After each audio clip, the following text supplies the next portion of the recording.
अस्सलाम क्लास, क्या हाल है, कैसे हैं आप लोग। हमारा मैनेजमेंट प्रैक्टिस का सेशन चल रहा है। इससे पहले हमारे जो है वो 18 लेक्चर्स रिकॉर्ड हो चुके हैं। आज हमारा लेक्चर नंबर 19 है। हम थोड़ा सा अपने लास्ट लेक्चर को जो है वो रिकैप करते हैं। लास्ट लेक्चर में हमारे पास जो इंपॉर्टेंट चीज डिस्कस हुई थी वो हमारे पास था मैनेजरियल, जो आपके पास मैनेजर्स हैं उनके जो पर्सनैलिटी ट्रेट्स हैं वो कहाँ तक कंट्रीब्यूट करते हैं आपके पास ऑर्गेनाइजेशन परफॉर्मेंस के अंदर। ऑफ कोर्स ट्रेट हमारे पास जो है किसी बंदे की कैरेक्टरिस्टिक्स है, ठीक है, वो किस तरह सोचता है, किस तरह बिहेव करता है, किस तरह वो काम करता है। तो ऑफ कोर्स ट्रेड जो है वो कंट्रीब्यूट करते हैं ऑर्गेनाइजेशन परफॉर्मेंस के अंदर। और अगर हमने ट्रेड्स की बात करनी है तो हमें जो है मैनेजमेंट के जो ट्रेड्स हैं उनके ऊपर ज्यादा फोकस करना होगा, क्योंकि जो आपका मैनेजर है he is the one who is actually contributing towards the organisation.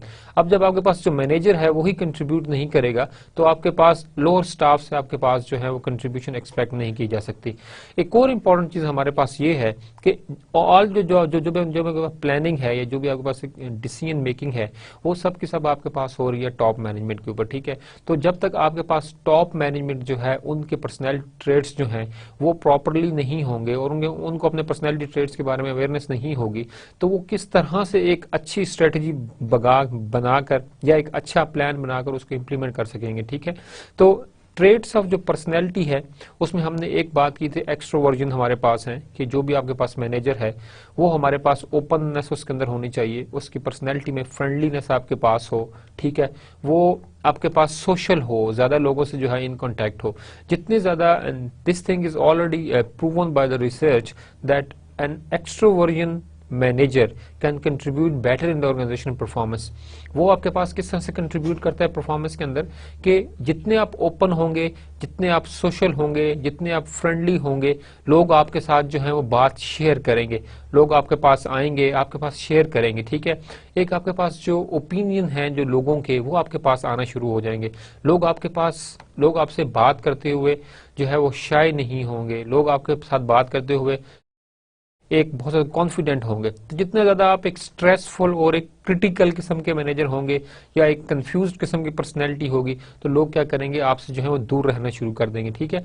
तो वही हमारे पास बात है कि जितना आपके पास शजर जो है वो सायादार होगा उतने ही लोग क्या होंगे उसके साय में आके बैठेंगे। जितना आपके पास शजर जो है उसके ऊपर पत्ते नहीं होंगे, वो सायादार नहीं होगा, लोग कभी भी उस शजर के नीचे आकर बैठना पसंद नहीं करेंगे आपके पास। तो आपके पास यही बात है कि जितने आप जो फ्रेंडली, ओपन और सोशल होंगे लोग उतना ही ज्यादा फ्रेंडली वे में आपके साथ आकर बात करेंगे, कंट्रीब्यूट करेंगे, ठीक है। तो यहाँ पर आपके पास मैंने आपके पास ट्रेड डिस्कस किया। देन हमने बात की थी आपके पास मैनेजर के 5 बिग पर्सनैलिटी ट्रेड्स के ऊपर कि मैनेजर्स के अंदर जो है आपके पास ऑफ कोर्स उसके अंदर कैरेक्टरिस्टिक्स होनी चाहिए, बिकॉज इज अ मैनेजर, उसने प्लान भी करना है, उसने स्ट्रेटजी फार्मुलेट भी करनी है, उसने इंप्लीमेंट भी करनी है। Then he has to monitor and evaluate. Leadership quality उसके अंदर होनी चाहिए, मोटिवेशन आपके एम्प्लॉयज का फैक्टर है। तो एक क्वालिटी होने से मैनेजर जो है वो परफेक्ट या सुपर पावर मैनेजर नहीं बन सकता। एक परफेक्ट और कंप्लीट मैनेजर बनने के लिए you have to use a blend of personality traits. आपको पर्सनैलिटी ट्रेट्स के बारे में फर्स्ट ऑफ ऑल अवेयरनेस होनी चाहिए, ठीक, कि आपका पर्सनैलिटी है क्या, किस तरह के पर्सनैलिटी ट्रेट्स हैं, किस तरह की चीजों को किस तरह से कैटर किया जाता है, ठीक है। ऑफ कोर्स एक एक्सपीरियंस, एक एक्सपोजर आपको चीजें सिखाता है, लेकिन बीइंग अ न्यू मैनेजर आपको जो है वो चीजों को देखना पड़ता है और हर जगह पर हर सिचुएशन में एक पर्सनैलिटी ट्रेट आपका फिट नहीं बैठता। हर जगह के ऊपर आप डंडे से काम नहीं करवा सकते, ठीक है। कई जगहों पर आपको थोड़ा सा लीनियंट पन शो करना पड़ेगा, थोड़ा सा फ्रेंडली, थोड़ा सा तरीके से आपको जो है वो काम चलाना पड़ेगा, ठीक है। आपको एम्प्लॉय को मोटिवेट भी रखना होगा। एक स्ट्रेसफुल एनवायरनमेंट है, सिचुएशन ऐसी है जिसको आप बिल्कुल भी काबू नहीं कर सकते, तो इस तरह की सिचुएशंस के अंदर आपको चीजों को जो है हैंडल करना आना चाहिए। तो जब तक आपको पर्सनैलिटी के 5 बिग ट्रेट्स के बारे में इंफॉर्मेशन नहीं होगी तब तक आप चीजों को प्रॉपरली जो है हैंडल नहीं कर पाएंगे, ठीक है। तो हमने यही बात सजेस्ट की थी कि मैनेजर जो है उसको जो है उसकी पर्सनैलिटी में जो है वो ब्लेंड होना चाहिए, उसकी पर्सनैलिटी में जो है मिक्सचर होना चाहिए, ठीक है। वो एक काम ना करे, ठीक है, एक ट्रेड से काम ना चलाए, बल्कि वो डिफरेंट जो ट्रेड्स हैं उनके साथ क्या करे, आपके पास जो है उनको मिक्स करके आपके पास जो है वो एक आउटकम जो है वो आपको दे। देन हमने बात की थी ट्रेट्स और मैनेजर के, मैनेजर की जो पर्सनैलिटी है उसके जो पर्सनैलिटी के अंदर जो ट्रेट्स हैं वो मतलब कि किस किस चीज से आपके पास बनते हैं। आपके पास हमने बात की एट्रीब्यूट से, जो आपके पास एट्रीब्यूट्स हैं आपके, ठीक है, वो आपके पास जो है आपके पर्सनैलिटी ट्रेट्स को बनाते हैं। देन हमने बात की आपके परसेप्शन, कि आप किसी चीज़ के बारे में परसीव कैसा करते हैं, ठीक है। अगर आपकी परसेप्शन एक चीज़ के बारे में अच्छी है या बुरी है तो ऑफ कोर्स उसके आउटकम भी आप उसी लिहाज से ही जो है वो देखेंगे। तो बीइंग अ मैनेजर आपकी परसेप्शन कैसी होनी चाहिए, ठीक है।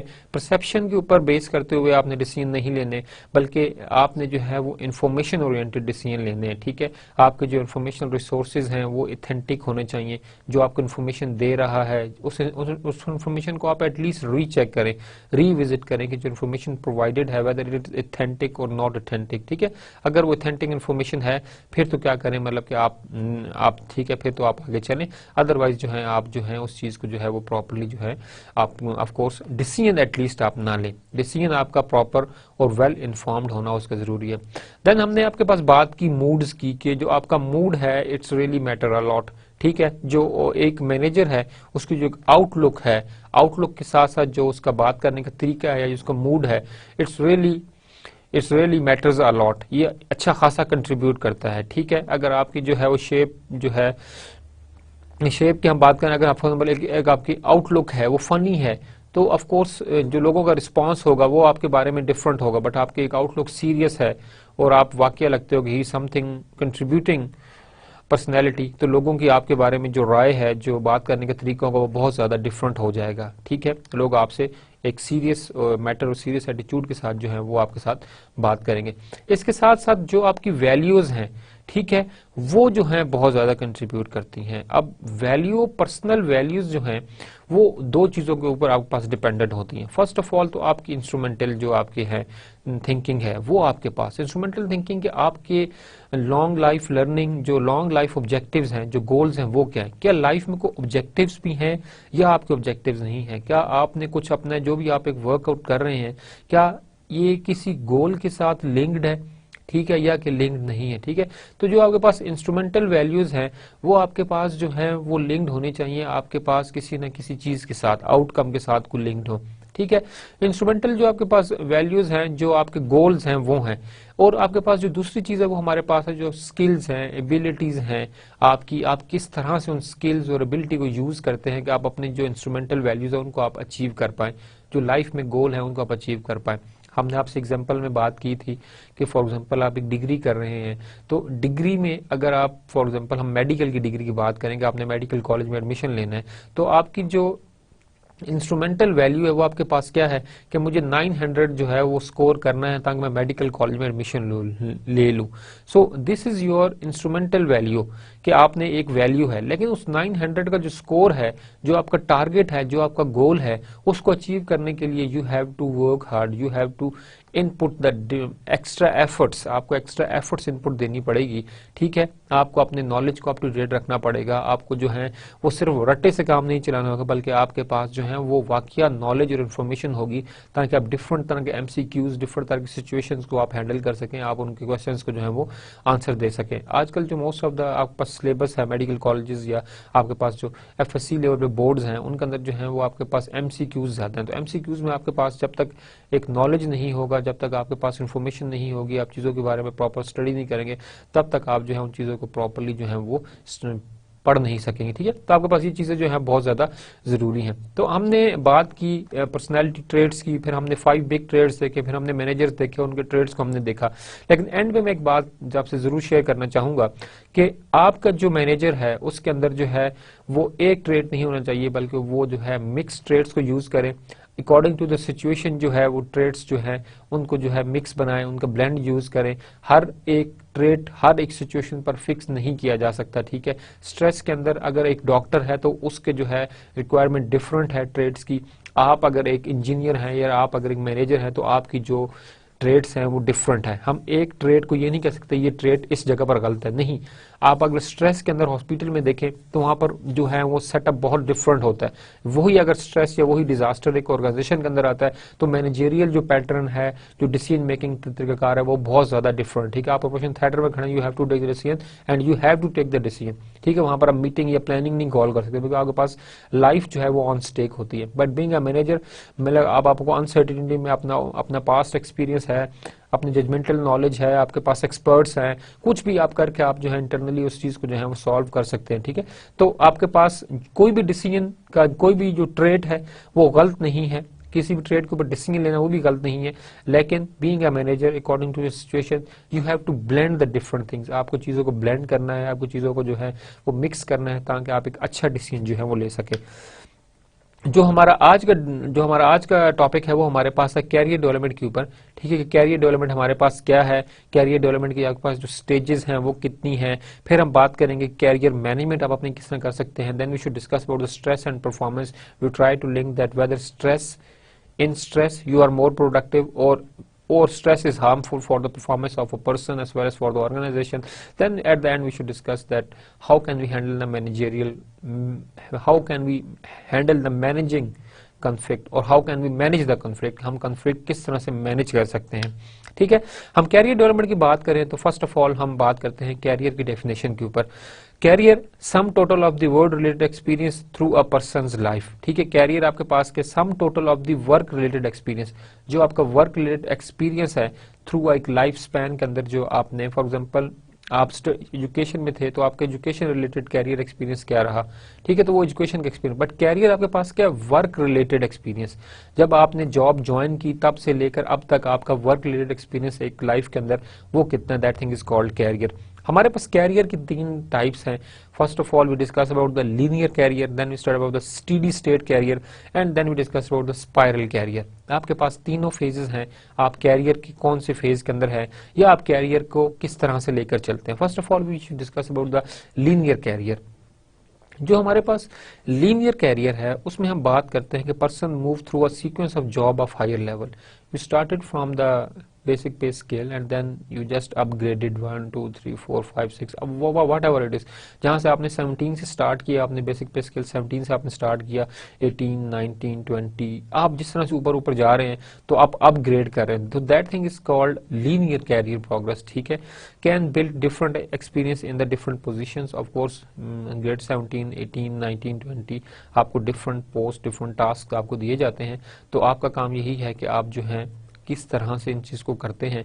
हर पोजीशन के ऊपर आपको different task different authority different किस्म की रिस्पॉन्सिबिलिटी दी जाती है, तो दैट अथॉरिटी एक्सपीरियंसिंग अथॉरिटी जो आपके पास है, पावर डेलीगेशन जो आपके पास है और जो आपको डिफरेंट रिस्पॉन्सिबिलिटीज दी गई हैं, ये कंट्रीब्यूट करती हैं आपका, ठीक है, towards your career building. Second जो हमारे पास कैरियर की हमारे पास टाइप है वो हमारे पास है स्टडी कैरियर। ठीक है, study state career, worker choose to keep the same kind of job over a much of career. For example आपका 10 साल का एक्सपीरियंस है और 10 के 10 साल आप जो हैं वो एक क्लर्क की पोस्ट पर आपने काम किया, तो ऑफ कोर्स आपका जो एक्सपीरियंस है वो वहीं पर रहेगा। आपने मार्केटिंग का जो है वो आपने मार्केटिंग मैनेजर ऐसे ज्वाइन किया किसी फर्म को और अगले तो 5 साल हैं वो आपने जो है मार्केटिंग मैनेजर के तौर पर ही काम किया, तो आपकी जो कैरियर है उसके अंदर कुछ मतलब कि डिफरेंस नहीं आया, आपने कोई नई चैलेंजिंग जो है अपॉर्चुनिटी नहीं ली, बल्कि आप एक सेम कैरियर के अंदर ही क्या कर रहे हैं वो ग्रो कर रहे हैं। आप मार्केटिंग मैनेजर थे, आप मार्केटिंग मैनेजर अब भी हैं। ठीक है, तो आपने मतलब कि अपने कैरियर को जो है वो चेंज नहीं किया या उसके अंदर आपने कुछ जो है इंप्रूवमेंट नहीं लाई, तो that thing is called steady state career. Become highly skilled in a given area, इस तरह के लोग जो है वो हमारे पास highly skilled in a given area. Of course marketing के अंदर है तो मार्केटिंग के अंदर ही आपके सारे के सारे फोकस रहा, तो हमारे पास जो इस तरह के लोग होते हैं वो हमारे पास हाईली स्किल्ड होते हैं।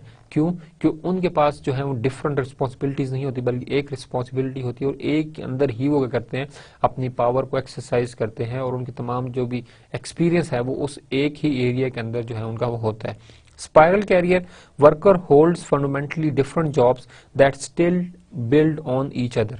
ठीक है, डिफरेंट जॉब्स की हो still build on each other. For example worker gain wide experience yet skill continues to build. ठीक है, आपके पास डिफरेंट एक्सपीरियंस है, आपने डिफरेंट तरह के काम किए हैं, ठीक है, बट स्टिल अभी तक आपके पास क्या स्किल आपकी जो है वो इंप्रूवमेंट आपके पास जो हो रही है। ठीक है, पहले आप मार्केटिंग डिपार्टमेंट थे, फिर आप HR डिपार्टमेंट में चलेंगे, फिर आप एडवर्टाइजमेंट डिपार्टमेंट में चलेंगे, तो यू हैव ओरिएंटेशन, आप डिफरेंट जो है वो कैरियर्स के अंदर रहे। Maybe you are in the one, मतलब एक ही उस मार्केटिंग के अंदर आप डिपार्टमेंट में रहे, लेकिन डिफरेंट उसके अंदर सेक्शंस के अंदर आपने काम किया, स्टिल मतलब you need your skills to be improved, तो हमारे पास ये कहलाएगा स्पाइरल कैरियर। तो ये हमारे पास 3 डिफरेंट टाइप्स हैं कैरियर्स की। हम अगर कैरियर की स्टेजेस आपके पास देखें तो हमारे पास जो कैरियर के जो हमारे पास फेजेस हमारे पास हैं कैरियर के, इसके अंदर जो हमारे पास जो बात है यहाँ पर वो हमारे पास यही की जा रही है कि आप कैरियर जो है स्टार्ट कहाँ से करेंगे।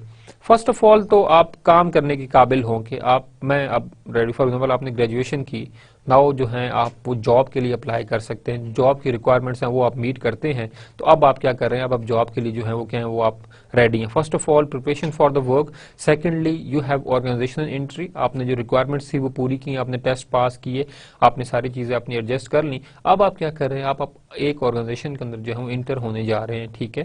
देन आप क्या करते हैं अर्ली मिड कैरियर, ये आपके पास अर्ली मिड कैरियर होगा, बिल्कुल इनिशियल फेज आपके कैरियर का कि आपने ग्रेजुएशन के बाद फर्स्ट टाइम जो है वो जॉब जो है वो आपने ज्वाइन की है। Then you have mid career, आप फिर जो है कुछ एक्सपीरियंस आपका हो जाता है, देन आप इसकी बात करते हो जो मिड एक्सपीरियंस है मेरा, फिर आप कहते हो लेट एक्सपीरियंस, फिर आप कहते हो लेट कैरियर, कि आप मतलब कि अच्छे खासे आप एक्सपीरियंसड हैं। आपसे पूछा जाता है जी आप अर्ली कैरियर में हैं, मिड कैरियर में है या लेट कैरियर में, तो आप बताते हैं जी मिड कैरियर मीन आपके पास जो है वो एक्सपीरियंस है। Late career mean that you already a skilled and experienced person now, ठीक है। मिडिल कैरियर में still you in the growing phase, early के अंदर तो बिल्कुल ही आप एक बिल्कुल अर्ली फेज के अंदर होते हैं, ठीक है। आपकी डेवलपमेंट जो है वो इन प्रोसेस होती है। यहाँ पर जो मिड कैरियर्स में आपके पास डेवलपमेंट एटलीस्ट ट्रेनिंग्स आपकी कंप्लीट हो चुकी होती हैं, बट डेवलपमेंट आपकी जो है स्किल इन्हांसमेंट आपकी स्टिल जो है वो इन प्रोसेस होती है।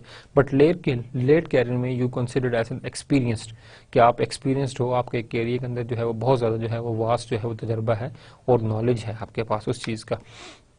कैरियर स्टेजेस को हम थोड़ा सा यहाँ पे डिस्कस कर लेते हैं आपके पास, कि preparation for the work, decide on kind of career and determine qualification needed. First of all जो आपके पास प्रिपरेशन फॉर वर्क, आप एक काम के लिए एग्री हैं कि I want to do this thing, you want to become a doctor, okay, so what kind of qualification is required to become a doctor. First of all आपको इस चीज को देखना है, कैरियर डिसाइड किया आपने, then you start working on the qualification, जी मुझे इसके लिए डॉक्टर बनने के लिए I have to do the prerequisite FSC medical, you have to do FSC medical first, पहले आप FSC मेडिकल करेंगे, फिर आप मेडिकल कॉलेज में जाएंगे, फिर क्या करेंगे आप जो है वो डॉक्टर बनेंगे, ठीक है। फिर उसके बाद जो है आप किसी ऑर्गेनाइजेशन में जो है उस चीज को अप्लाई करेंगे। फर्स्ट ऑफ ऑल तो आपको अपना माइंड क्लियर करना है कि what kind of career you are interested in.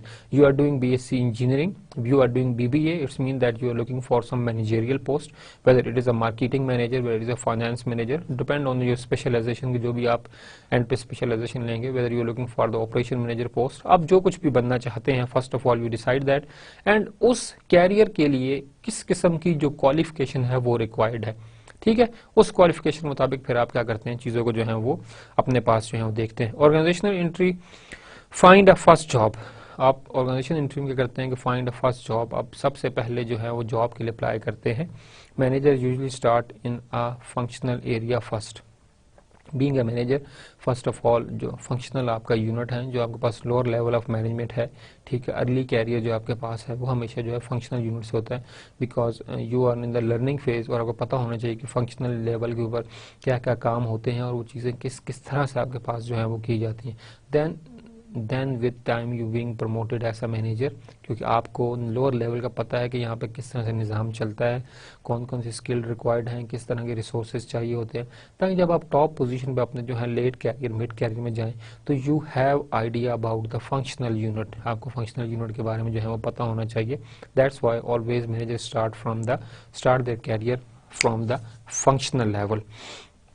Early career हमारे पास है establish person in the firm, ठीक है, एंड बिगिन अचीवमेंट्स, आप जो है वो एक फर्म के अंदर स्टैब्लिश हो जाते हो और अब क्या करते हो अपनी अचीवमेंट्स के ऊपर क्या करते हो आगे बढ़ते हो।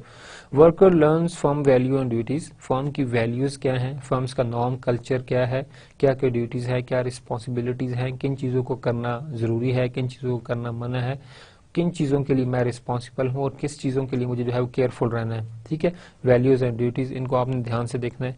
Also begin to achieve noteworthy result in the job, ठीक है, also begin to achieve noteworthy results in job and now you have to something produce some extraordinary results because आप अपने कैरियर के अर्ली फेज के अंदर हो, यहाँ पे जो आपके अचीवमेंट्स होंगी वही आपको जो है वो फ्यूचर के अंदर जो है वो लिंक करेंगी एक प्रमोशन के लिए या जिस तरह की चीज़ें आप अचीव करना चाह रहे हैं उसके लिए आपके पास जो है वो ज़रूरी है। ठीक है, तो यहाँ पर जो है अर्ली कैरियर के अंदर आप जितनी अच्छा परफॉर्म करेंगे आपके मिड कैरियर के जो हैं वो बनने के चांसेस उतने ही ज़्यादा होंगे। ठीक है, इसलिए कहा जाता है कि आप अपने जो अर्ली कैरियर है वहाँ पे आप एक्सेप्शनली गुड जो है परफॉर्म करें ताकि आपके पास जो आउटकम है वो आपके पास जो है ज़्यादा अच्छे तरीके से और ज़्यादा अच्छी तरीके से जो है वो आपको जो है वो यहाँ पर जो है वो मिल सके।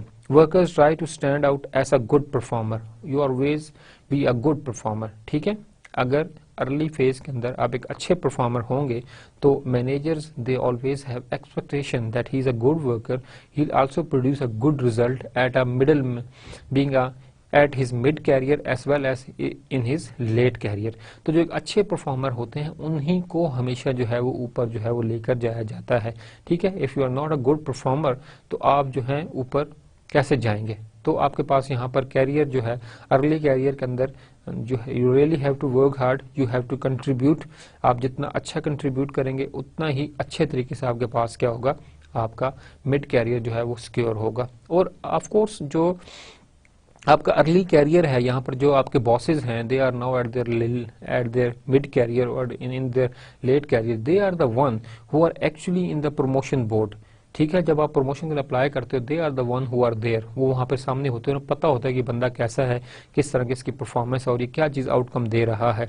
तो उनके लिए एक ऐसा बंदा मिड कैरियर के लिए एप्लीकेबल होगा या सूटेबल होगा जो कि एक अच्छी तरह से परफॉर्म करे और ऑर्गेनाइजेशन के लिए जो है वो बेहतर तरीके से जो है वो वर्कआउट करे। ठीक है, तो जितने अच्छे तरीके से आप अर्ली कैरियर में परफॉर्म करेंगे आपका जो बिहेवियर है, जो आपकी अचीवमेंट्स हैं वो जितनी अच्छी अर्ली कैरियर के अंदर होंगी उतना ही स्पीडली आप क्या करोगे आपके या उतने ही अच्छे चांसेस होंगे आपके मिड कैरियर में प्रमोट होने के। Mentors experience manager who show you the ropes and valuable during this phase. यहाँ पर जो आपकी लक है आप लकी कंसिडर होंगे that if you got a good mentors. Mentors आपके पास ऐसे मैनेजर्स होते हैं जो कि एक्सपीरियंस्ड होते हैं और रिस्पॉन्सिबल होते हैं और वो यहाँ पर आपको जो है मोटिवेट करते हैं, सिखाते हैं, आपसे काम लेते हैं, आपकी परफॉर्मेंस को जो है वो इन्हांस करते हैं। ठीक है, तो यहाँ पर आप जितना भी मतलब कि एक अच्छे तरीके से अगर आपको एक अच्छा मेंटर मिल जाता है, एक सूटेबल आपको यहाँ मैनेजर मिल जाता है तो वो आपके लिए जो है बहुत वैल्यूएबल होगा इन दिस स्टेज। आपका अर्ली कैरियर है और आपके पास जो है वो कोई इन्फॉर्मेशन नहीं है या लोग आपको सिखाने वाले नहीं हैं या मेंटर आपको अच्छे नहीं मिले जिन्होंने आपको अच्छी तरह से गाइड नहीं किया और आपने अच्छी तरह से इस जगह पर जो परफॉर्मेंस चाहिए थी आपने वो लेवल परफॉर्मेंस का नहीं शो किया, तो इस जगह पर आपके पास जो है वो चांसेस जो है वो प्रमोशन के जो है बहुत ज़्यादा आपके पास के होंगे वो कम होंगे।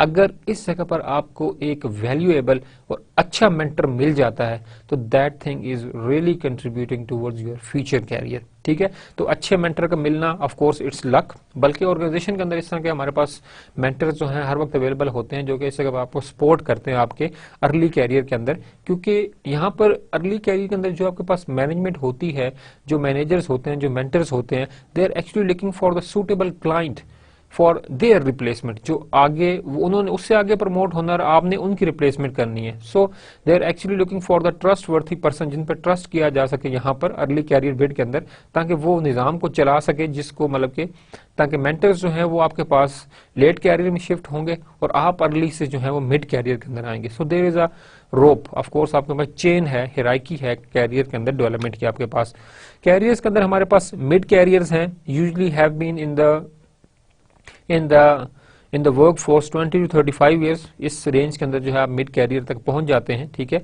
Usually provide major accomplishment. यहाँ पर मिड कैरियर के अंदर आपको मेजर अकम्पलिशमेंट जो है वहां पर तो आपके पास अचीवमेंट्स हैं, अर्ली कैरियर में जो टास्क दिए गए उनको आप प्रॉपर कंप्लीट, यहाँ पर आपसे जो है वो कुछ अचीवमेंट्स की बात की जा रही है, समथिंग एक्स्ट्रा चैलेंजिंग आप जो है कंट्रीब्यूट करें towards the organisation growth, towards the organisational development. तो आपके पास यहाँ पर जो है वो जो मेजर अकम्पलिशमेंट्स आपकी हैं वो आपके पास जो है वो कंट्रीब्यूटिंग है। ठीक है, towards your mid career. Career plateaus can occur as chance for further promotion dwindled, plateau managers can still enjoy a fruitful career. ठीक है, आपके पास मिड कैरियर में आप हैं, ठीक है, तो आप जो है फ्रूटफुल कैरियर एंजॉय तभी कर सकते हैं जब आप चैलेंजिंग नेचर की जॉब्स लेंगे और अपने पास जो है आउटकम और परफॉर्मेंस को जो है ऑर्गेनाइजेशन की उसको आप इन्हांस करेंगे। लेट कैरियर हमारे पास continue as long as manager work and is active. Late career आपके पास ऑफ कोर्स एक लास्ट फेज है कैरियर के अंदर, लेकिन ये तब तक रहता है जब तक मैनेजर एक एक्टिवली परफॉर्म करता है और कंट्रीब्यूट करता है इन द ऑर्गेनाइजेशनल ग्रोथ। ठीक है, अगर आप एक्टिव रहेंगे और कंट्रीब्यूट करेंगे, ठीक है, एकम्प्लिशमेंट्स अपने पास अचीवमेंट्स जो हैं वो लेते रहेंगे, कामयाबियाँ जो हैं आपके पास नए से नए बाब रकम करेंगे आप, तो आपके पास लेट कैरियर जो है वो आपका रहेगा। अगर आप एक्टिव नहीं है लेट कैरियर के अंदर तो ऑफ कोर्स तो फिर आपके लिए जो एक ही फेज है दैट इज द रिटायरमेंट। ठीक है, तो हमारे पास मैनेजर जो हैं वो अपने एक्सपीरियंस से, अपने जजमेंटल स्किल से, अपने एक्सपोजर से इवन लेट कैरियर के अंदर जो है वो ज़्यादा प्रोडक्टिव हो जाते हैं। क्यों? क्योंकि उनके पास एक्सपीरियंस ज़्यादा होता है, उनका exposure in that related field, उनकी स्किल्स, उनकी कैपेबिलिटीज़ जो हैं, कॉम्पिटेंसीज वो इतनी बढ़ चुकी होती हैं कि वो चीज़ों को देखकर अंदाज़ा लगाकर आपके पास क्या करते हैं, वो आपको जो है वो आउटकम जो है वो बता देते हैं। So that thing is again very much fruitful and something contributing. Many managers choose to stay active well past normal retirement. Normal retirement के बाद भी स्टिल दे आर एक्टिव और स्टिल वो in the form of consultant, in the form of advisor जो है वो contribute करते रहते हैं आपके फंक्शंस में। कैरियर मैनेजमेंट की हम बात करेंगे। हमारे पास कैरियर हमने बात की, कैरियर की हमने डिफरेंट स्टेजेस की बात की। अब हम बात करेंगे कैरियर मैनेजमेंट की। Manager needs to consider both personal career management as well as career of the worker in the firm. Being a manager आप एक मेंटर हैं, ठीक है, आपको अपने कैरियर के बारे में भी ध्यान करना है कि you have to improve your career, you have to you need major accomplishment, you need major achievements actually। ठीक है, तो इसके साथ साथ जो आपके सबऑर्डिनेट्स हैं उनको भी जो हैं, जो लोग अर्ली कैरियर में, जो मिड कैरियर में, उनको भी आपने जो है मोटिवेट करना, उनको भी आपने जो है वो साथ लेकर चलना है। आपने जो अपना नॉलेज है, जो स्किल है, आपने वो उनके साथ भी जो है उसको भी आपने जो है वो शेयर करना है और आपने उनको जो है वो कंट्रीब्यूट यहाँ पर जो है करना है। एथिकल प्रैक्टिसेस हमारे पास जो है, manager need to ensure worker promotion are based on outcome not friendship. यहाँ पर कुछ एथिकल प्रैक्टिसेस हैं that if somebody is your relative और somebody is your friend and he is a brother of your friend, so there is no something personal relationship की बेस पर आपके जो है वो प्रमोशंस नहीं होनी चाहिए, पर there is something professional ethics कि जो आपके पास आउटकम बेस्ड है, कि जो बंदा परफॉर्म करे, जो बंदा आउटकम दे, उसी की बेस पर आप क्या करेंगे, मतलब कि वो जो प्रमोशंस हैं आप जो है वो लोगों को दें। ठीक है, अगर आप प्रमोशंस नहीं दे रहे लोगों को देन इट्स मीन कि आपके पास जो है वो, अगर आप फ्रेंडली अपनी ट्यून के ऊपर एडमिशन आप जो है वो प्रमोशन दे रहे हैं, इट्स मीन कि you are not you are biased. ठीक है, आप बाइज्ड हैं और आप प्रैक्टिकली नहीं करें। लेकिन अगर ऑर्गेनाइजेशन के अंदर इस तरह के सेटअप हो आपके पास के जो आपके फ्रेंड्स हैं या जो बाइज्ड तरीके से प्रमोशन होंगे, तो वो ऑर्गेनाइजेशन आपके पास लॉन्ग रन में जो है वो सर्वाइव नहीं कर सकेंगी। अगर आप जो है ऑर्गेनाइजेशन को लॉन्ग टर्म में रन करना चाहते हैं और आप चाहते हैं कि आपकी ऑर्गेनाइजेशन सस्टेन करे, ठीक है, और ग्रो करे इन लॉन्ग टर्म, तो आपको जो है वो आउटकम बेस्ड प्रमोशंस जो है वो करना पड़ेंगी। ठीक है, कि जो लोग अच्छे परफॉर्मर हैं, जो एक्टिव हैं ऑर्गेनाइजेशन में, उनको जो है आप लोग प्रमोट करें, उनको जो है आप क्या करें, कैरियर में आगे जो है वो लेकर जाएं। ठीक है, तो this mean all the workers are treated equally. अब जब यहाँ पे आउटकम बेस्ड होगा और वर्कर्स को पता होगा कि जो हमारी आउटकम है उसी की बेस पर ही हमारी जो है नेक्स्ट जो प्रमोशन है या नेक्स्ट कैरियर डेवलपमेंट हमारी, वो हमारी इस कंट्रीब्यूशन की बेस के ऊपर है, तो उस जगह पर वो लोग क्या करेंगे कि वो ज़्यादा से ज़्यादा एफर्ट करेंगे और वो मतलब के अपने टारगेट्स को अचीव करेंगे। लेकिन अगर ये पता हो कि मैनेजर जो है वो बाइज्ड है और जो दोस्त हैं और जो दोस्तों के बच्चे हैं उन्होंने आगे प्रमोट होना है, तो उस जगह पर आपके पास ऑर्गेनाइजेशन के अंदर जो इफेक्टिवनेस का लेवल है वो आपके पास ड्रॉप हो जाएगा। ठीक है, तो इस तरह का सिनेरियो बनाने में ओवरऑल ऑर्गेनाइजेशन की प्रोडक्टिविटी जो है वो आपके पास क्या है, वो आपके पास लॉस में चली जाती है। तो इसलिए ज़रूरी है कि फ्रेंडशिप की बेस पर आपके पास जो है वो डिसीजंस ना लिए जाए, बल्कि अर्ली कैरियर और मिड कैरियर के अंदर जो आपके पास ज़्यादातर डिसीजंस होते हैं वो आपके पास आउटकम बेस्ड होते हैं। ठीक है, accommodation of the other demands, worker have many things in their lives besides work, managers need to consider these issues as well। the dual career couple in the norm, ठीक है, workers has family commitments as well। आपके पास एक phenomena जो बहुत ज़्यादा reasonable है और बहुत ज़्यादा जो है वो आजकल लिटरेचर में हाईलाइटेड है, that thing is called work life balance. ठीक है, आपने मतलब कि वर्क को भी अपने बैलेंस करना है और अपने अपनी लाइफ को भी बैलेंस करना है कि आपके वर्क की अपने जो कमिटमेंट्स हैं ऑफिस के अंदर जब आप जाएं तो आपके ऑफिस लेवल कमिटमेंट्स हैं, आपने उनको फुलफिल करना। जब आप घर आते हैं तो यू हैव रिस्पॉन्सिबिलिटीज़, ठीक है, फैमिली रिस्पॉन्सिबिलिटीज़, बच्चों की education, there education, each and everything यहाँ पर जो है वो आपकी आप रिस्पॉन्सिबल हैं हर चीज़ के अंदर। ठीक है, आपने वहाँ पर भी टाइम देना है, बैलेंस करना है, और आपने यहाँ पर भी टाइम देना है और यहाँ पर भी आपने चीज़ों को जो है वो क्या करना है, आपने उसको बैलेंस करना है। अगर आप इन चीज़ों को बैलेंस नहीं करते तो आपका एक लेवल जो है वो डिस्टर्ब होगा, या तो फैमिली लेवल डिस्टर्ब होगी, आपके पास क्या होगा, आपके पास यहाँ पर जो है आपका ऑर्गेनाइजेशनल लेवल जो है वो आपके पास जो है वो डिस्टर्ब हो जाएगा। तो बीइंग अ मैनेजर आपने एम्प्लॉयज की चीज़ का ख्याल रखना है कि they are not only the worker but they also have families back home. तो आप जो हैं अगर कोई फैमिली इशू होगा, आप मेंटली डिस्टर्ब होंगे तो मे बी आप इंटरनली ऑर्गेनाइजेशन इंटरनली जो है परफॉर्म ना कर पाएं। तो there must be some mechanisms, आप जो हैं एम्प्लॉयज़ के अपने जो हैं वो डिफरेंट साइकोलॉजिकल जो प्रैक्टिसेस हैं उनको जो है आप टाइम टू टाइम साइकोलॉजिस्ट से कॉन्टैक्ट करें, उनकी उस चीज़ों को भी आप ध्यान करें। ठीक है, उनकी मेंटल ग्रोथ, उनकी साइकोलॉजिकल जो रिक्वायरमेंट्स हैं उनको भी जो है फुलफिल किया जाए, ताकि दोनों अगर आपके पास इंटरनल कॉन्फ्लिक्ट्स हैं, इंटरनल प्रॉब्लम्स हैं, उनको भी हल किया जाए। फॉर एग्जांपल अगर आपके आपके कुछ वर्क प्लेस पे कुछ प्रॉब्लम है किसी बंदे के साथ, किसी को वर्कर के साथ, तो वो प्रॉब्लम ना सिर्फ आपको वहां पर टेंशन में रखेगी बल्कि घर की आपकी लाइफ हो उसको भी जो आपके पास की चीज़ों को इफेक्ट करेंगी। तो बीइंग अ मैनेजर आपने इस चीज़ को भी जो है वो केयर करना है कि सिर्फ वर्क के हद तक नहीं बल्कि वर्क फैमिली जो बैलेंस है उसको भी आपने जो है एम्प्लॉयज़ की उसको भी आपने बीइंग अ मैनेजर उसको भी आपने कैटर करना है। स्ट्रेस हमारे पास एक और फिनोमेना है जो हमने अभी लास्ट स्लाइड में डिस्कस किया कि वर्क फैमिली बैलेंस में भी आप मतलब कि घर में कुछ प्रॉब्लम है या मे बी आपको इंस्टीट्यूशन के अंदर किसी कोलीग से कोई प्रॉब्लम है, तो this is the source of stress. Stress कोई भी ऐसी चीज़ है, ऐसे साइकोलॉजिकल कंडीशन है जो कि आपको आपके काम से जो है वो हटा दे। ठीक है, आपके काम से आपको डाइवर्ट कर दे या उसके अंदर आपकी जो इंटेंसिटी है, जो इनपुट है उसको लो कर दे, आपकी परफॉर्मेंस को जो है वो डिक्रीज करे, आपके मोटिवेशन लेवल को भी जो है वो लो कर दे। That thing is called stress.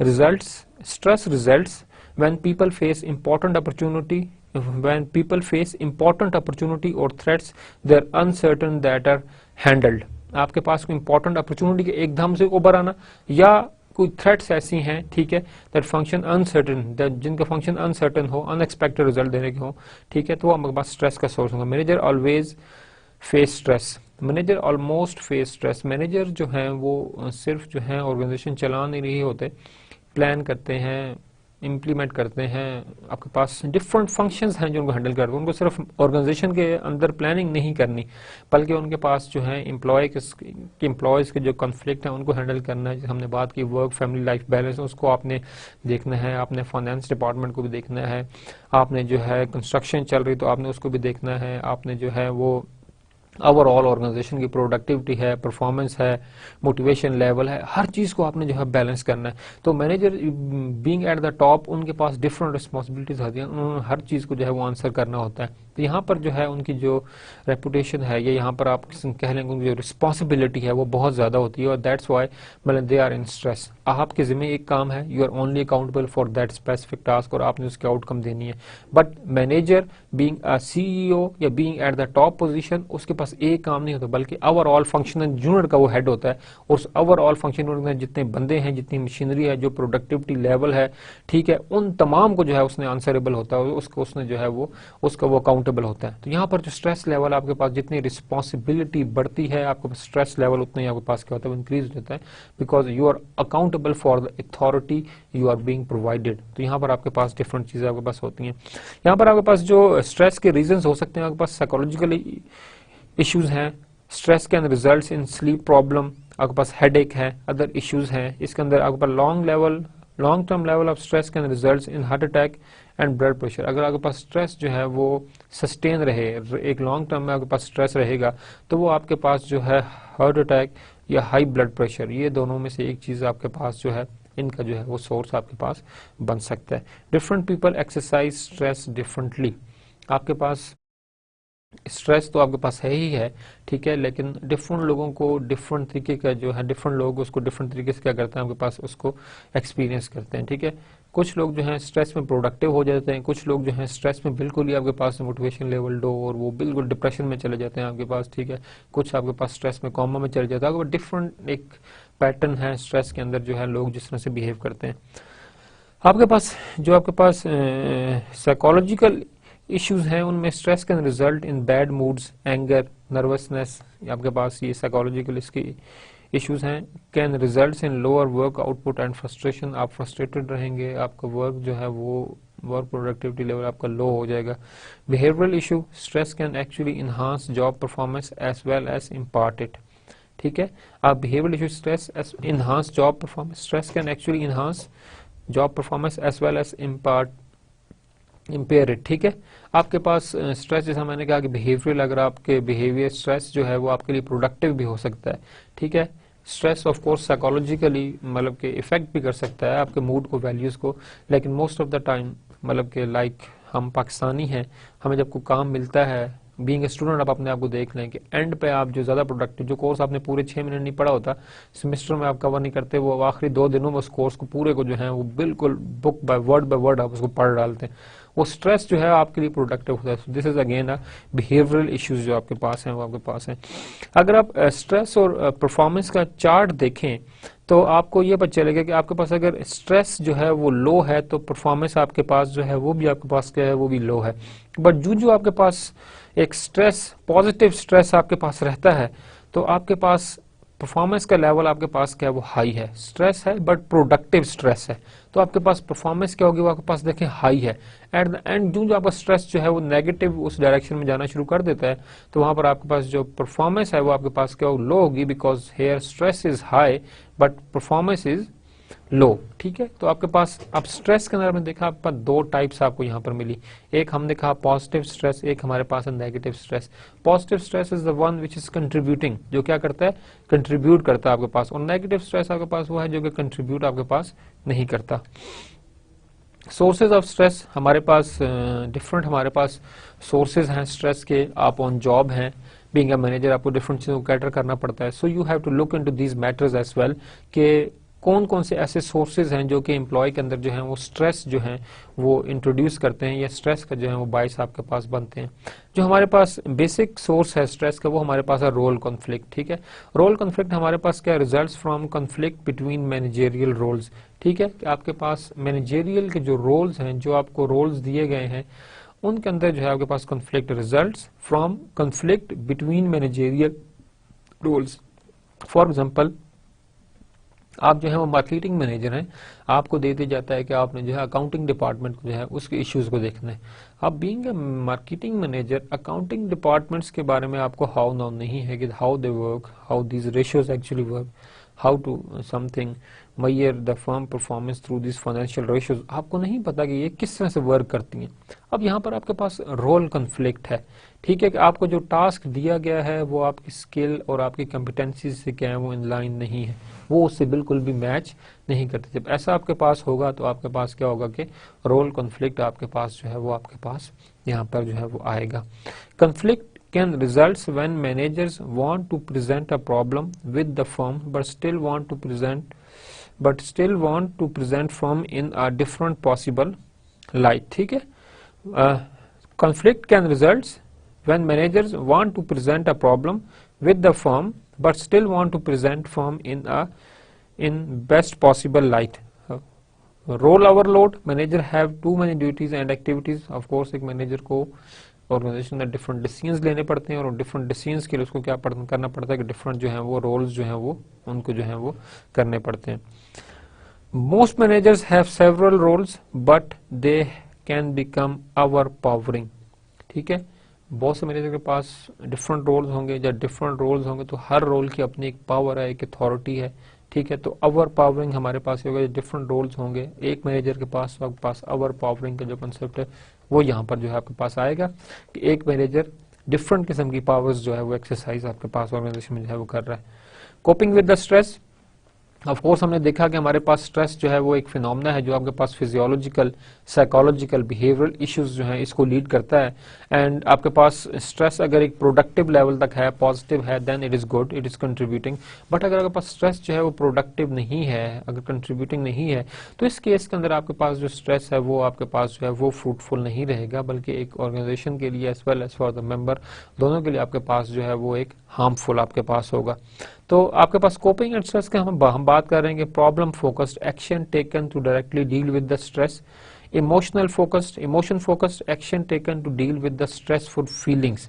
या तो आप दो एक्शन ले रहे हैं प्रॉब्लम फोकस्ड के, जिस प्रॉब्लम की वजह से स्ट्रेस है आप उसके ऊपर फोकस करें, उसको आप डील करें, उसके लिए आप डायरेक्टली एक्शन लें, या emotion focused action taken to deal with stressful feelings, कि जो आपके पास स्ट्रेसफुल फीलिंग्स हैं, जो आपकी साइकोलॉजिकल बिहेवियर है, ठीक है, या जो आपका फिजियोलॉजिकल जो आपकी कंडीशन है, उससे डील करने के लिए आप क्या करते हैं, आप डिफरेंट एक्शंस जो हैं वो आप जो है वो लेते हैं। इसमें जो हमारे पास चीजें हैं वो हमारे पास है टाइम मैनेजमेंट, मेंटोरिंग, एक्सरसाइज, मेडिएशन, ठीक है, मेडिटेशन हमारे पास है, सोशल स्पोर्ट्स हैं।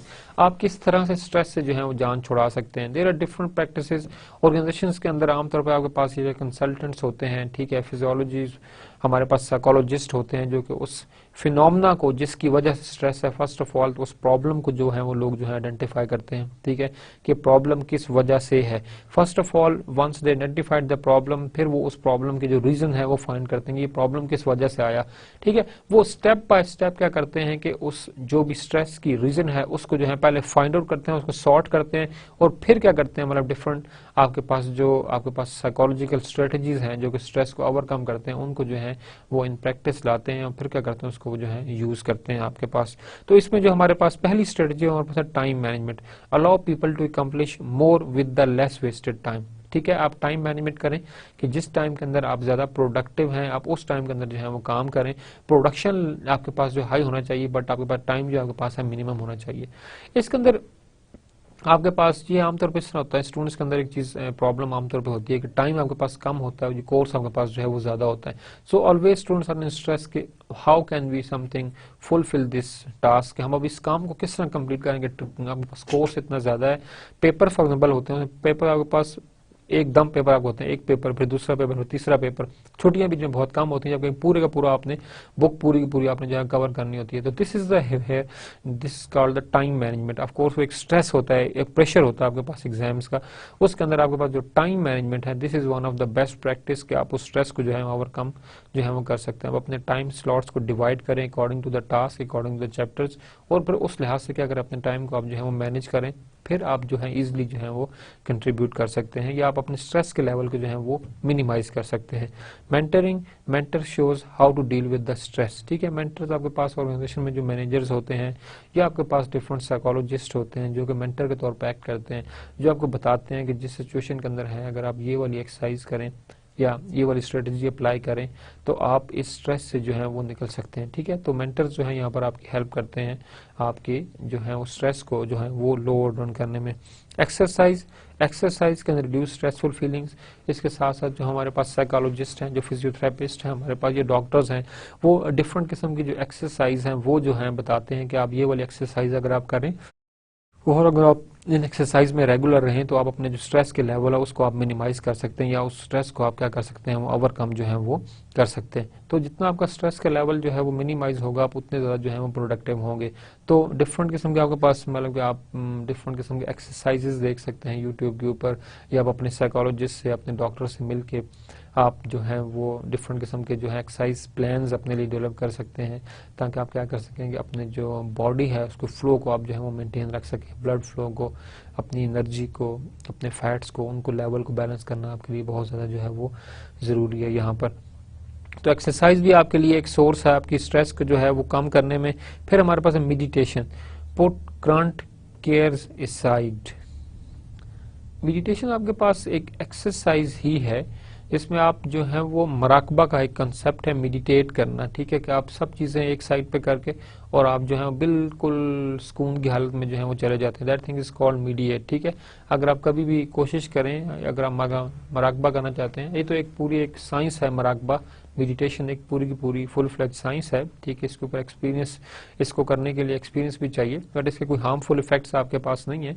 ठीक है, आप अपनी आंखें बंद करके और 10-15 मिनट के लिए जो है वो बिल्कुल बैठ जाएं और अपना जो इंटेंशन है, जो अपनी फोकस है, वो सिर्फ एक पॉइंट की तरफ आप लगा दें।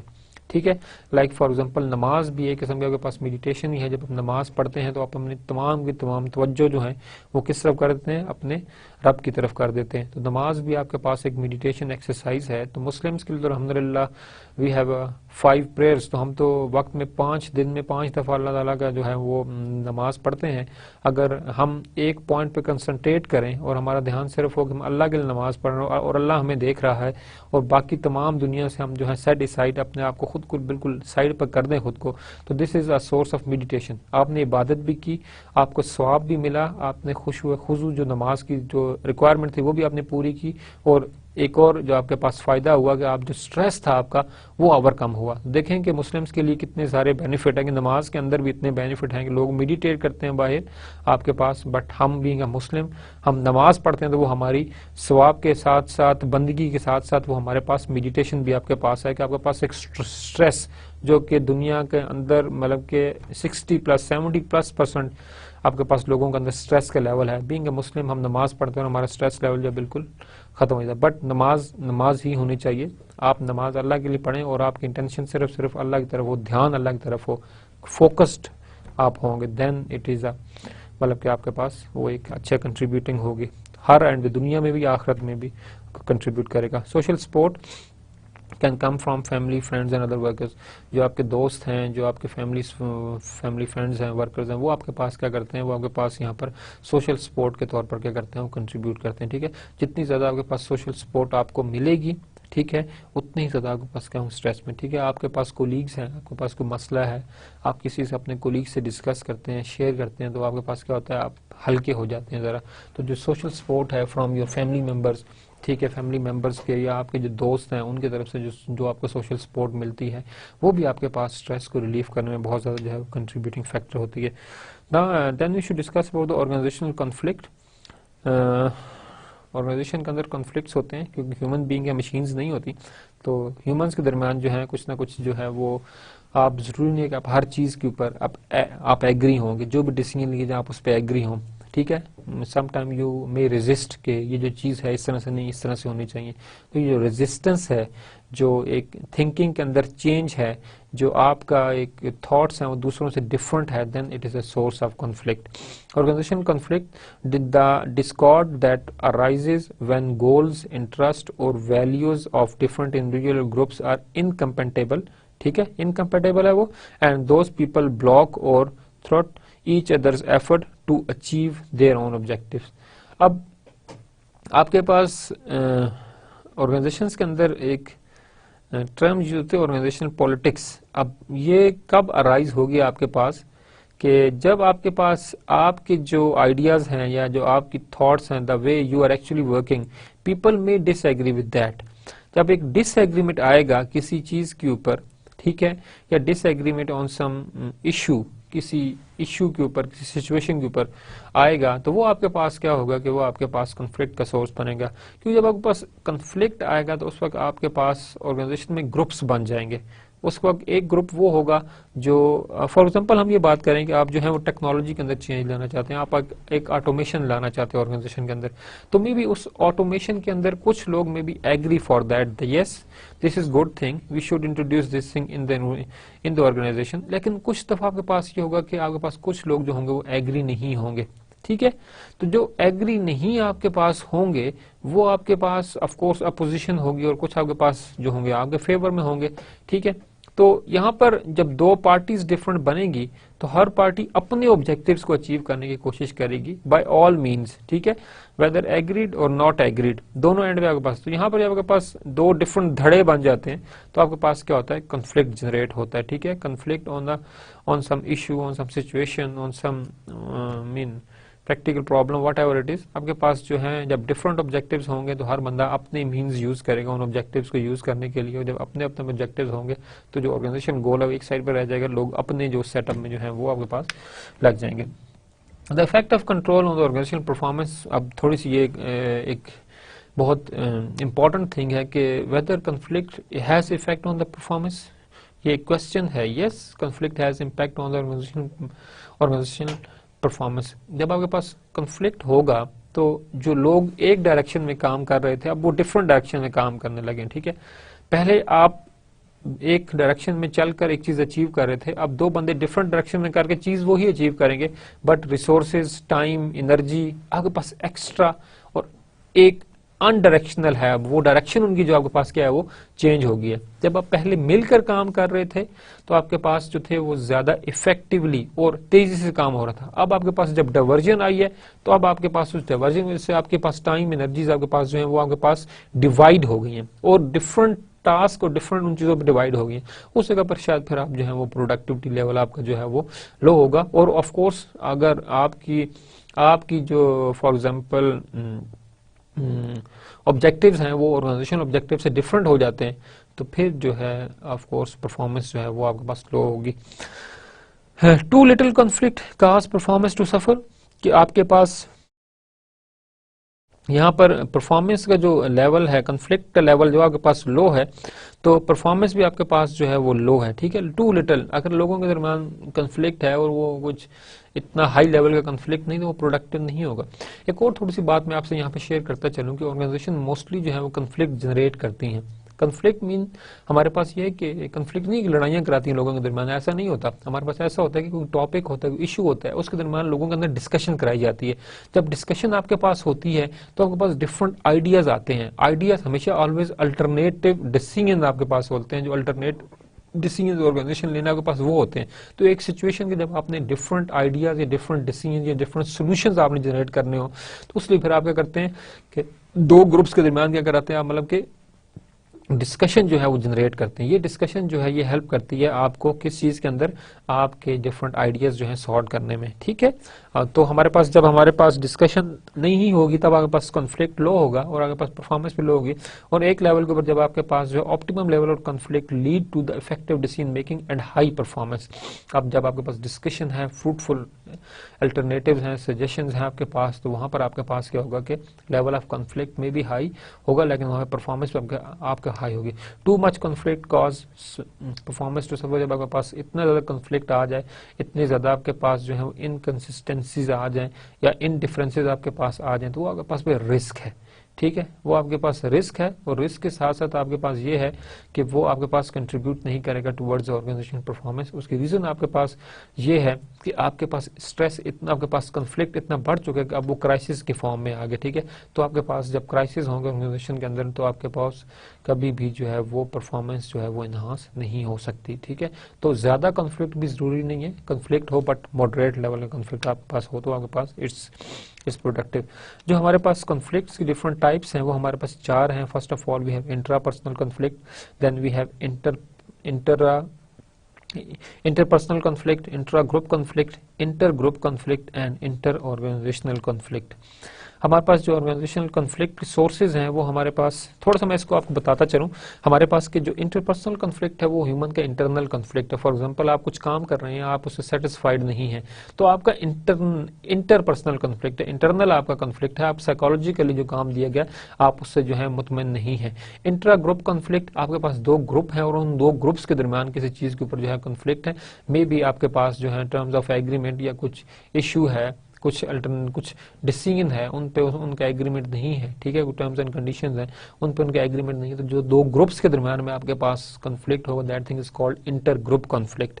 Then we have intra group conflict. Intra group different groups हमारे पास हों या इंटर ग्रुप एक ग्रुप के अंदर दो तीन बंदे आपके पास, आप चार लोग काम कर रहे हैं आपस में एक ग्रुप के अंदर, तो इंटर ग्रुप कॉन्फ्लिक्ट होगा आप लोगों का conflict. Intra group marketing department, आपके पास मार्केटिंग डिपार्टमेंट कुछ ग्रुप है, आपका फाइनेंस डिपार्टमेंट ग्रुप है, तो इंट्रा ग्रुप आपके पास दो डिफरेंट ग्रुप्स का आपस में कॉन्फ्लिक्ट है। इंटर ऑर्गेनाइजेशन कॉन्फ्लिक्ट, एक ऑर्गेनाइजेशन के अंदर डिफरेंट डिपार्टमेंट्स होते हैं, ठीक है, और उन डिपार्टमेंट्स के अंदर अगर कुछ कॉन्फ्लिक्ट आता है तो आपके पास कहलाता है इंटर ऑर्गेनाइजेशनल कॉन्फ्लिक्ट। जो आपके पास कंफ्लिक्ट के डिफरेंट सोर्सेज हैं उनके अंदर उसको अगर आप थोड़ा सा फोकस करें तो आपको पता चलेगा कि आपके पास conflict first of all incompatible goals and time horizon. जो आपको गोल्स दिए गए हैं वो इनकम्पेटेबल हैं, वो पूरे होना मुश्किल है। वो ऐसे गोल्स हैं, फॉर एग्जाम्पल आपने जो फिजा के अंदर जो है फुटबॉल खेलनी है, तो अब हवा में कहाँ से फुटबॉल खेलें भाई, उसके लिए तो आपके पास प्रॉपर ग्राउंड चाहिए, ठीक है। इनकम्पेटेबल गोल्स ऐसे नहीं गोल्स हो सकते जो कि आपके पास मेजरेबल ही ना हो, जो कि आपके पास जो है वो अचीवेबल ही ना हो, जिनके साथ टाइम लिंक ना हो। तो आपके पास जो भी आप गोल्स देंगे उनके साथ जो टाइम लिमिट है वो ऐसी हो कि वो गोल्स उस टाइम के अंदर जो है वो अचीवेबल होना जरूरी है। ओवरलैपिंग अथॉरिटी, आपने एक अथॉरिटी एक बंदे को दी और दूसरे को भी दी, जब एक अथॉरिटी दो बंदों को आपने ट्रांसफर कर दी तो ऑफकोर्स अब दो बंदे देंगे डिसीजन, तो उनका डिसीजन मेकिंग जो स्किल्स है वो डिफरेंट होगी, एक बंदे की टेक्निक डिफरेंट होगी, एक बंदे की पर्सनैलिटी ट्रेट डिफरेंट होंगे, वो डिफरेंट तरीके से जो है वो डिसीजंस लेगा। तो इस जगह पर आपके पास जो है चीज़ें जो है वो बहुत ज़्यादा क्या होंगी, वो मुख्तलिफ आपके पास जो है वो हो जाएंगी। ओवरलैपिंग अथॉरिटी भी आपके पास ऑर्गेनाइजेशन कॉन्फ्लिक्ट का जो है वो सोर्स बनती है। टास्क इंटरडिपेंडेंस, अगर एक टास्क है और उसमें 5-6 लोग इन्वॉल्व हैं, ठीक है, और 5-6 लोगों ने मिलकर जो है वो काम करना है, तो यहाँ पर भी आपके पास जो है वो सोर्स है, वो कॉन्फ्लिक्ट आपके पास क्या होगा, वो आपके पास जनरेट होगा। एक बंदा एक काम कर रहा है, he is responsible for that, but एक काम है वो 5 बंदे कर रहे हैं, तो ऑफकोर्स अब 5 बंदों का करने का तरीका कार डिफरेंट होगा, तो वहां पर आपके पास जो है कॉन्फ्लिक्ट आ सकता है। इनकम्पेटेबल एवेल्यूएशन और रिवॉर्ड सिस्टम, आपका रिवॉर्ड सिस्टम जो है वो ऐसा है जो कि इनकम्पेटेबल है, जो कि ऑर्गेनाइजेशनल नीड के साथ साथ एम्प्लॉय की जो रिक्वायरमेंट्स है उनको भी जो है फुलफिल नहीं करता। तो यहाँ पर भी जो आपके जो कॉन्फ्लिक्ट आने के चांसेस हैं वो आपके पास जो हैं वो ज़्यादा होंगे।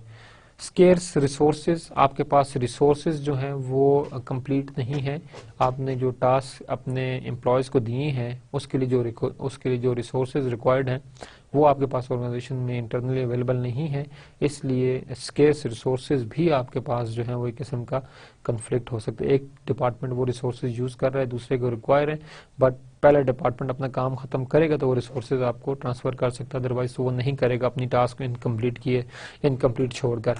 तो यहाँ पर जो आपके पास रिसोर्स स्केर्सिटी है ये भी आपके पास जो है एक रीजन हो सकता है ऑर्गेनाइजेशनल कॉन्फ्लिक्ट का। स्टेटस इनकंसिस्टेंसीज, आपके पास जो स्टेटस है, जो ऑर्गेनाइजेशन अथॉरिटी है, ठीक है, उसके अंदर जो इनकंसिस्टेंसीज हैं वहां पर भी आपके पास जो है वो ऑर्गेनाइजेशन सोर्सेज का कॉन्फ्लिक्ट हो सकता है। इसलिए जब आप अथॉरिटी डेलीगेट करें तो आप रिस्पॉन्सिबिलिटी को जो है वो पिन पॉइंट करें और जो भी टास्क हैं उनको आप प्रॉपरली जो है वो अंडरस्टैंडेबल वे में जो है एम्प्लॉयज को समझाएं कि ये आपके पास अथॉरिटी है, ये आपके पास टास्क है और आप इस चीज के रिस्पॉन्सिबल है और ये आपकी अथॉरिटी लाइन है, these are the mens who are working under your control, और इन चीज आपके साथ कोई ताल्लुक नहीं है। अगर आप स्कोप और बाउंड्रीज डिफाइन कर देते हैं तो वो आपके पास जो है ज्यादा इफेक्टिव वे में क्या कर सकता है, आपके पास वो कंट्रीब्यूट जो है वो कर सकता है।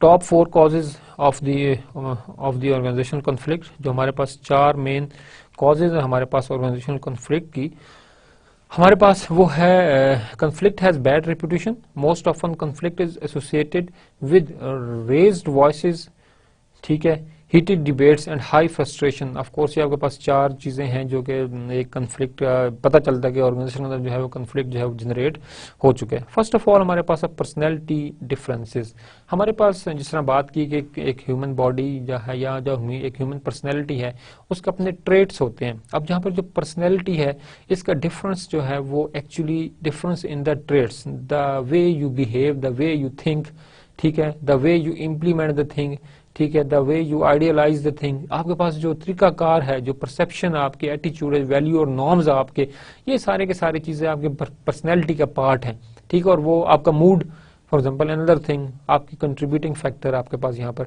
तो पर्सनैलिटी के अंदर डिफरेंस आना, एक्चुअली जो आपके पास डिफरेंट ट्रेट्स हैं इनके दरमियान आपके पास जो है फर्क होने से आपके पास क्या चीजें जो है आपके पास वो डिफरेंट होती हैं।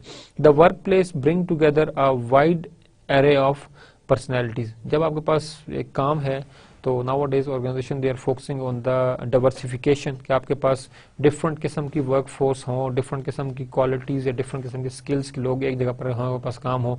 आपके पास यहाँ पर तो एक डिफरेंट स्किल्स की बात हो रही है, डिफरेंट डिपार्टमेंट्स से हम आपके पास जो फॉरेन कंट्रीज है वहाँ पे डिफरेंट कंट्रीज से जो है डिफरेंट स्किल्स को इम्पोर्ट किया, तो डिफरेंट कंट्रीज से लोग आएंगे तो डिफरेंट कल्चर से लोग आएंगे, उन कल्चर के अंदर फिर डाइवर्सिफिकेशन मैनेज करना, दिस इज समथिंग अनदर आपके पास एक्स्ट्रा चैलेंजिंग आपके पास जो है वो जॉब है आपके पास यहाँ पर। आपके पास in the myriad of the In the myriad of the different backgrounds, gender, culture, politics and religious belief, there are countless opportunities for the ruffled feathers. तब आपके पास डिफरेंट कल्चर से लोग होंगे, डिफरेंट जेंडर्स होंगे, डिफरेंट बैकग्राउंड्स होंगे, different उनके political जो backgrounds होंगे, और as well as religious belief जो आपके पास हैं, रिलीजियस बिलीफ जो है वो भी डिफरेंट होंगे। तो इस जगह पर आपके पास जो है वो इश्यूज आने के जो चांसेस हैं वो आपके पास क्या होंगे, बहुत ही ज़्यादा होंगे। तो इसलिए diversification of course all the time it is contributing, but ये जो कन्फ्लिक्ट्स हैं वो भी आपके पास जो हैं, जो इश्यूज हैं ये भी आपके पास जो हैं अच्छा खासा जो है वो प्रॉब्लम जो है वो बना देते हैं। The best core is communication. अगर आपके पास पर्सनैलिटी डिफरेंस है तो उसकी जो रेमेडी है, जो उसकी आपके पास इलाज है वो ये है कि कम्युनिकेशन गैप आपके पास ना आए। ठीक है, कम्युनिकेशन जो है वो आपके पास बहुत ज़्यादा क्लियर होनी चाहिए। Whether the issue involve an offence to core values or simply the irritation of a pet peeves, it is important to establish boundaries immediately. ठीक है, कम्युनिकेशन के थ्रू आप जो हैं इस मसले को हल कर सकते हैं, बट बीइंग ए मैनेजर आपका रोल ये बनता है कि आप जो हैं बाउंड्रीज डिसाइड करेंगे, किस बंदे की जो है वो कहाँ तक बाउंड, जो अथॉरिटी लाइन उसकी क्या है, who is responsible to him, he is supervisor to whom and who is something, who are their team members. ठीक है, जो आपने टास्क करना है उस टास्क को आपने कैसे करना है और किस तरह से आप उन चीज़ों को जो है वो अचीव करेंगे। अगर आप बाउंड्री वॉल और स्कोप बना देते हैं उस बंदे के लिए और उसके अंदर रहकर वो अपनी एक्सरसाइज करता है पावर, तो फिर आपके पास जो है सब कुछ आपके पास क्या वो मैनेजेबल होगा। Too often people avoid difficult conversation in hopes that a problem will just go away, which of course is rarely does. ठीक है, आपके पास too often people avoid difficult conversation in hope that problem will go get on. ठीक है, इस तरह नहीं होता आमतौर पर। By addressing an issue promptly, ठीक है, promptly it improves the chance of the peaceful resolution and common understanding. Of course जब आपके पास एक्चुअली जो कॉन्फ्लिक्ट है वो इन डिफरेंस आपके पास है ओपिनियंस के अंदर या डिफरेंट थॉट्स के अंदर, जब लोग बैठते हैं कम्युनिकेट करते हैं तो वो डिफरेंसेस जो है आपके पास जो है वो आपके पास क्या होते हैं, वो आपके पास खत्म हो जाते हैं, and then you are more contributing, और आपस में जो है ज़्यादा आपके पास जो है आप जो है वो कंट्रीब्यूट करते हो जगह के ऊपर। तो आपके पास जो है but it's put on back burner, emotions में surface when larger levels are high, when anger levels are high and increase the chance of an unproductive high volume blowout। अब अगर आपके पास कंफ्लिक्ट इतने ज़्यादा बढ़ चुके हो या पर्सनैलिटी डिफरेंसेस बहुत ही ज़्यादा हैं, तो वहाँ पर आपके पास क्या होगा कि आपके पास चांसेस हैं कि कॉन्फ्लिक्ट जो है वो बहुत ज़्यादा बढ़ जाए और लोग जो है वो क्या करें, मतलब कि उस तरह से प्रॉपर्ली जो है वो कंट्रीब्यूट ना कर सकें आपके पास। ठीक है, तो पर्सनालिटी डिफरेंस को ओवरकम करने का हमने बताया आपको एक मेथड कि आप क्या करें कि कम्युनिकेशन बनाएं, कम्युनिकेशन जो है गैप उसे ख़त्म करें। कम्युनिकेशन जो है वो आपके लिए हेल्पफुल होगा कि अंडरस्टैंडिंग आपकी बढ़ेगी, जब अंडरस्टैंडिंग बढ़ेगी तो आपके पास चीज़ें जो है वो बिल्कुल भी आपके पास स्मूथ वे में जो है वो सॉल्वेबल हो जाएंगी। सेकंड चीज हमारे पास non compliance with the rules and policies. ठीक है, जो कंपनी के रूल्स और पॉलिसीज हैं शायद उनके साथ आपकी कंपेटेबिलिटी नहीं है। ठीक है, फॉर एग्जांपल पे स्ट्रक्चर पे आप एग्री नहीं है, रिवॉर्ड सिस्टम पे आप एग्री नहीं है, जो कमीशन है वो एग्री नहीं, कुछ भी ऐसी चीजें जिससे आपके पास ऑर्गेनाइजेशन के अंदर जो इंटरनली जो रूल रेगुलेशंस हैं, जो टर्म्स एंड कंडीशंस हैं, उनमें से कुछ चीज जो है वो आपके लिए जो है वो एक्सेप्टेबल नहीं है। इस केस के अंदर आपके पास जो आएगा non compliance with the rules regulation आपके पास, वी शुड स्टडी दिस कि whether you are pestered by another disregard company policy or rebelling against a rule yourself। ठीक है, non compliance is very commonly gateway to the office conflict। Rule are usually in place for the reason, so whatever is side of a policy dispute you may find yourself, you should be clear about why rule is in place and what the consequences for the slips up। आपके पास जो भी organisation के rules बनाए जाते हैं, for example हम अगर इस चीज को देखेंगे, ऑर्गेनाइजेशन का मिशन है या विजन है, वो एक रिटन स्टेटमेंट होती है और वो ऑर्गेनाइजेशन को जो है हर हाल में जो है वो फॉलो करनी होती है। ठीक है, because that is what organisation is for. ठीक है, वो ऑर्गेनाइजेशन की बेसिस होती हैं, इसलिए ऑर्गेनाइजेशन के अंदर जो मिशन स्टेटमेंट है उसको क्लियरली रिटन फॉर्म में जो है ऑर्गेनाइजेशंस के अंदर एम्प्लॉयज को जो है वो दिया जाता है। अगर आप उस मिशन स्टेटमेंट से क्लियर नहीं है या आप उससे फॉर एग्जांपल आप एग्री नहीं हैं, आप डिसएग्री हैं, तो इस केस के अंदर आपके पास क्या होगा कि आप जो है वो ज्यादा कंट्रीब्यूट जो है वो नहीं कर पाएंगे, बल्कि इस केस में आपके पास क्या होगा कि आप अपनी डायरेक्शन में काम शुरू करना शुरू कर देंगे। ना कि ऑर्गेनाइजेशन ने जो आपको डायरेक्शन बताई आप उस डायरेक्शन में जो है वो काम करें। तो इस तरह की जब आपके पास डाइवर्जन आती है तो वो केस आपके लिए जो है फिजिबल नहीं होता और वो चीज़ जो है आपके लिए स्मूथली काम नहीं करती। तो रूल रेगुलेशंस या विजन मिशन स्टेटमेंट के साथ कॉन्फ्लिक्ट होना या ऑर्गेनाइजेशन की किसी पॉलिसी के ऊपर आपकी नाराजगी है, ठीक है, तो ऑफ कोर्स मतलब कि वो रूल्स हैं किसी पर्पस के लिए बनाए गए हैं, जो पॉलिसी बनाई गई है उसका कोई पर्पस है, फर्स्ट ऑफ ऑल वो पर्पस फुलफिल होगा, उसके बाद नेक्स्ट जो हमारे पास काम है वो हमारे पास जो है वो हमारे पास होना है, ठीक है। तो इसलिए जो है जरूरी है कि आप उन रूल रेगुलेशन पर्पस के मुताबिक जो है आप लोग जो है वो काम करें। If disagreement can not be reach between different parties or the rules themselves, it may be a good idea to look for a help mediator, ठीक है, look helpful mediator to solve। आप मीडिएटर आपके पास क्या होता है, एक neutral middle man होता है जो क्या करता है कि दोनों पार्टीज की बात सुनता है, उनके दरमियान में जो है आपके दरमियान जो है नेगोशिएट करवाता है और आपके पास क्या करता है कि प्रॉपर एक आउटकम जो है उसको वो निकालता है, कोई ऐसी स्टेट पे वो लेके आता है उनको जिसपे दोनों पार्टीज आपके पास क्या होते हैं वो आपके पास एक एग्री हो जाए। That is the role of the mediator. तीसरी चीज हमारे पास misunderstanding.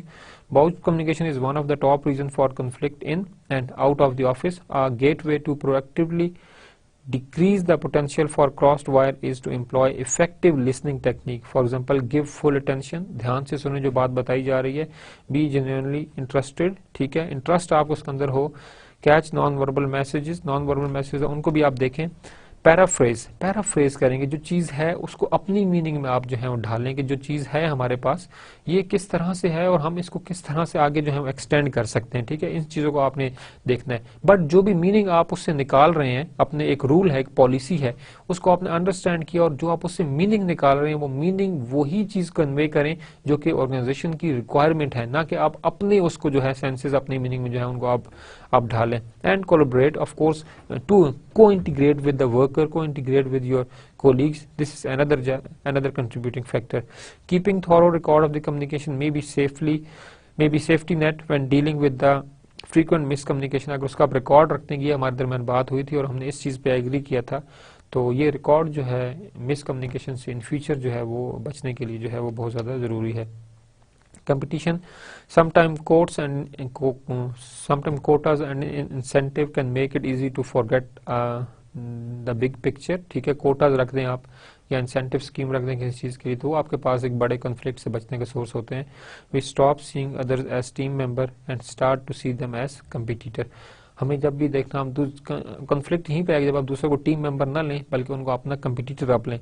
Healthy competition is good motivator of course, but sometimes it's inspire anti-productive behavior and unsavory results. The best defensive is highly productive and competitive environment is managing your emotions. अपने emotions को जो है आप control करें, accept what emotion arise and deal with them positively. Positive आपके पास behavior यहाँ पर काम करेगा आपके पास। Tired of always becoming in second or third, start focusing on competing with yourself rather than others. अपने आप के साथ compete करें, अपनी internal जो आपकी चीज़ है, ठीक है, उसको पहले आप देखें, बाद में आप लोगों के साथ क्या करें, compete करें। Of course, मतलब stay focused, आपका competition आपके साथ होना चाहिए, आप बेस्ट से बेस्ट अपने एंड पर जो है परफॉर्मेंस दें। दूसरे क्या कर रहे हैं, it's none of your business, your business is only to follow the rule regulation and to provide the best results. हम अगर अपनी समरी के लिए बात करें तो हमारे जो कैरियर डेवलपमेंट के डिफरेंट फेजेस हैं, इसमें हमने बात की, आज के लेक्चर में हमने बात की कि हमारे पास कैरियर डेवलपमेंट क्या है। फिर हमने इसके अंदर 3 डिफरेंट किस्म के जो है कैरियर के ऊपर बात की। फर्स्ट ऑफ ऑल हमने कहा कि अर्ली स्टार्टर आपके पास हैं, ठीक है, फिर हमने कहा जी मिड कैरियर है आप जो हैं, फिर आप लेट कैरियर हैं, ठीक है, बट इससे पहले आपको प्लान करना पड़ेगा what kind of career you are interested in. फिर आप किसी रेलिवेंट ऑर्गेनाइजेशन को ज्वाइन करेंगे, फिर आप जो है अपने अर्ली कैरियर में आएंगे, फिर आप मिड कैरियर में, उसके बाद आपका अपने क्या होंगे वो लेट कैरियर के अंदर जो है वो आप अपने वहाँ पर पहुँचेंगे। फिर हमने बात की कैरियर के आपके स्टेजेस क्या हैं, फिर हमने कहा कि how can you manage your career, फिर हमने लिंक किया आपके पास स्ट्रेस को आपकी परफॉर्मेंस के साथ कि जो आपका स्ट्रेस है वो आपकी परफॉर्मेंस के साथ किस तरह से इफेक्ट करता है। फिर हमने आपसे बात की कि आप अपने स्ट्रेस को किस तरह से जो है वो मैनेज कर सकते हैं। हमारी बात हुई कि आप टाइम मैनेजमेंट स्ट्रेटजीज अप्लाई करें, ठीक है, आप जो है एक्सरसाइज यूज़ करें, मेंटर के आप जो है वो हेल्प लें, या डिफरेंट स्ट्रेटजीज जो ऑर्गेनाइजेशन यूज़ करती है अपने एम्प्लॉयज़ को मोटिवेट करने के लिए, आप उनको फोकस करके चीज़ों को जो है वो आगे लेकर जो है वो जा सकते हैं। फिर हमने बात की कॉन्फ्लिक्ट की हमने बात की कि incompatibility with the statement of someone या किसी और की इस तरह से आपके पास चीज़ें हैं जो मैनेजेबल नहीं है, उनके साथ आपकी इनकन्सिस्टेंसी है, तो उसको आप जो है बैलेंस करने के लिए आप क्या करते हैं कि आप जो है वो आपके पास दो लोगों के दरमियान जो डिसएग्रीमेंट है किसी बात के ऊपर, किसी रिसोर्स के ऊपर, ठीक है, या किसी एक इश्यू के ऊपर, तो वो आपके पास जो है कन्फ्लिक्ट का जो है वो सोर्स बनते हैं। तो इस तरह कन्फ्लिक्ट को जो है वो अवॉइड करना चाहिए। हमने फिर डिफरेंट स्ट्रेटजीज आपसे बात की है कि आप कम्युनिकेशन के थ्रू उसको अवॉइड कर सकते हैं, ठीक है। Competition with your on self, इसके ऊपर आप फोकस करें। जो हमारा नेक्स्ट लेक्चर होगा उसमें हम बात करेंगे कन्फ्लिक्ट मैनेजमेंट स्ट्रेटजीज की, कि आपके पास ऑर्गेनाइजेशन कन्फ्लिक्ट ऑलमोस्ट मतलब कि फ्रूटफुल होता है अगर आप प्रोडक्टिव लेवल को रखें। तो what are the conflict management strategies, आप कन्फ्लिक्ट की कौन कौन सी ऐसी स्ट्रेटजीज हैं जिनके थ्रू आप कॉन्फ्लिक्ट को पॉजिटिवली जो है वो मैनेजमेंट कर सकते हैं in the conflicting way, in the constructive way. Then we should discuss about negotiation कि what is meant by negotiation, ये किस तरह से काम करता है। Then political strategies for increasing power, फिर हमारे पास political strategies for increasing power, इसके ऊपर हमारी जो है वो डिस्कशन होगी। तो thank you very much for today lecture. इंशाल्लाह see you in next lecture. अस्सलाम वालेकुम व रहमतुल्लाहि व बरकातुहू।